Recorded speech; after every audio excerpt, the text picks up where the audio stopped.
nezmyselné limity, nezmyselné podmienky, nezmyselné ciele, ktoré jednoducho nie je možné naplniť. A nehovoriac o tom, že sami seba ohrozujeme sankciami vo vzťahu k Ruskej federácii.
Vlády, že v roku 2025 bude Európska únia prežívať veľmi ťažké hospodárske časy.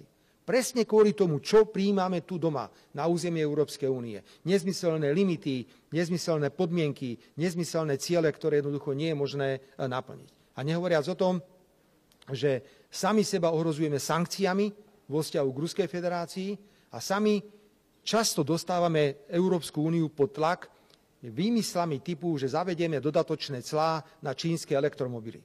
Takmer na 45%. Namiesto toho, aby sme konkurovali Číne, pokiaľ ide o kvalitu elektromobilov, tak si myslíme, že keď zavedieme 40% alebo 45% clo, že to vyrieši problém dovozu lacných, ale musíme povedať aj kvalitných elektromobilov na územie Európskej únie. Aká bude odpoveď? No tak teda musíme sa pripraviť na to, že sa to bude pravdepodobne týkať niektorých poľnohospodárskych produktov, teda predovšetkým Slovenska, ale hlavne sa všetci trasieme, čo sa stane, ak Čína zavedie nejaký produkt, ktorý mimoriadne znevýhodní vývoz luxusných aut, ktoré vyrábame na území Slovenskej republiky. Veď ten Volkswagen vyrába nejaké luxusné auto, to je tá naša slovenská opozícia. Silné reči, ale len škodiť Slovenskej republike. Škodiť. To znamená, že čo chcú?